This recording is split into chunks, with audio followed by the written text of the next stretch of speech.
दोस्तों नमस्कार, स्वागत है आपका यूट्यूब चैनल AB टेक में। दोस्तों इस वीडियो में हम लोग बात करेंगे दो महत्वपूर्ण अपडेट के बारे में।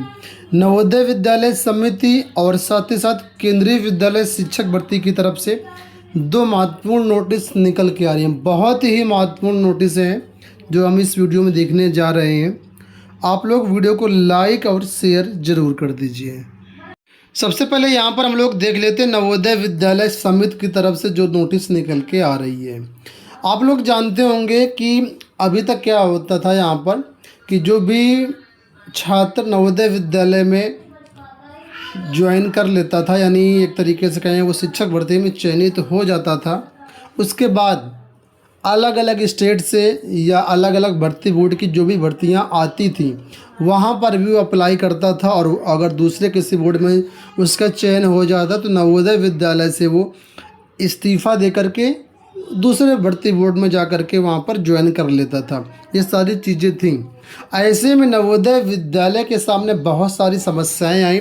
इनको लगा कि ऐसे तो सारे टीचर ही चले जाएंगे नवोदय को छोड़ करके, तो इन्होंने देखिए 17 अप्रैल को एक नोटिस जारी करके बताया है, सर्कुलर जारी किया है कि अब आप नवोदय विद्यालय अगर एक बार ज्वाइन कर लेते हैं तो कुछ कंडीशंस रखी गई हैं, इन कंडीशंस को फॉलो नहीं करते हैं तो फिर आपको रिलीव नहीं किया जाएगा।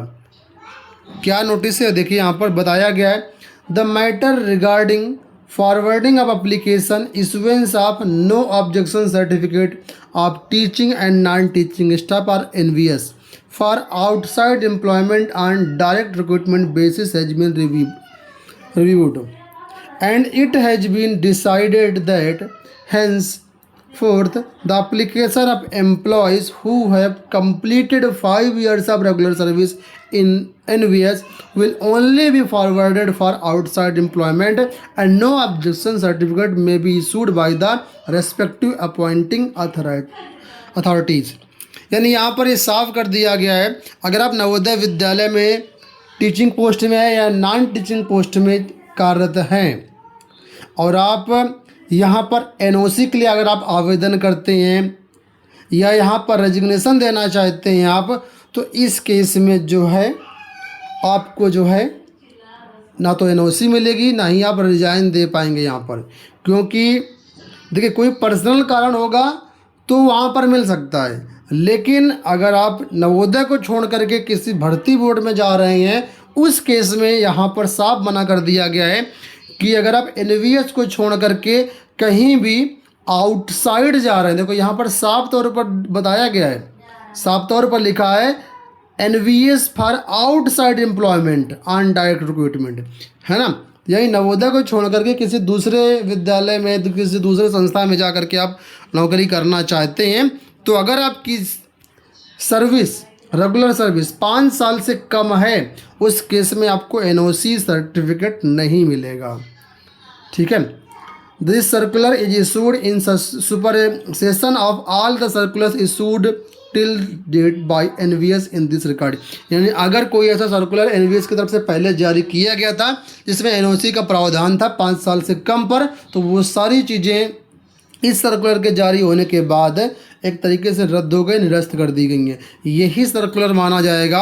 और अब अगर आप नवोदय विद्यालय में कार्यरत हैं और आपकी जॉब को 5 साल नहीं हुए तो नवोदय विद्यालय को आप छोड़ नहीं पाएंगे बाहर आउटसाइड एम्प्लॉयमेंट लेने के लिए, ठीक है। तो उम्मीद करता हूँ ये चीज़ें आपको क्लियर हो गई होंगी। अगर आपकी जॉब 5 साल हो गई है तो आप कोई दिक्कत नहीं, आपको NOC मिल जाएगी, आप आराम से जाकर के किसी दूसरे संस्थान में ज्वाइन कर सकते हैं। अब बात कर लेते हैं हम लोग दूसरी अपडेट के बारे में, जो कि यहाँ पर है केंद्रीय विद्यालय संगठन की तरफ से आई हुई TGT, PGT, PRT और बहुत सारी जो नॉन टीचिंग स्टाफ की भर्तियाँ थी उनके बारे में।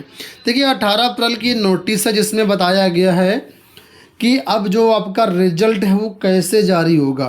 कहीं ना कहीं इसी वजह से आपके रिजल्ट में देरी हो रही है।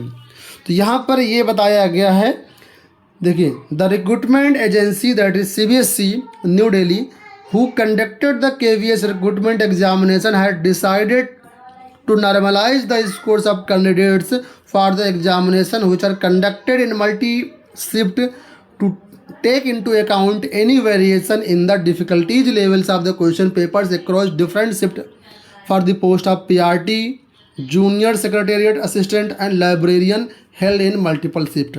आप लोग जानते हैं पीआरटी का एग्जाम कई सारे फेसेस में करवाया गया है। इसी तरीके से जूनियर जैसे का एग्जाम जो हुआ, लाइब्रेरियन का एग्जाम हुआ, कई शिफ्ट में हुआ। अब किसी शिफ्ट में पेपर आसान आ जाता है, किसी शिफ्ट में पेपर कठिन आ जाता है, और फिर वहाँ पर क्या होता है, स्टूडेंट्स ये समस्या फेस करते हैं कि तैयारी अच्छी होने के बाद भी उनके नंबर कम हो गए, किसी के नंबर ज़्यादा हो गए। तो इस सब चीज़ों को देखते हुए यहाँ पर नॉर्मलाइजेशन की प्रक्रिया अपनाई जाती है। तो बताया गया इन पेपरों में नॉर्मलाइजेशन होगा, और कैसे नॉर्मलाइजेशन होगा उसके बारे में बताया गया है। This is being done so that the marks of candidate across different shift can be compared with each other as informed. The normalisation procedure will be based on percentiles. ये नॉर्मलाइजेशन जो होगा वो परसेंटाइल के base पर किया जाएगा, ताकि सभी अभ्यर्थियों के जो मार्क्स हैं वो कंपेयर में जो है लगभग समान रहे। तो ये चीज़ें हो जो 2 नोटिस आज जारी हुई है। उम्मीद करता हूँ वीडियो पसंद आया होगा। अगर आप इसी तरह के ऑथेंटिक अपडेट्स प्राप्त करना चाहते हैं तो अभी चैनल को सब्सक्राइब जरूर कर लीजिए। धन्यवाद।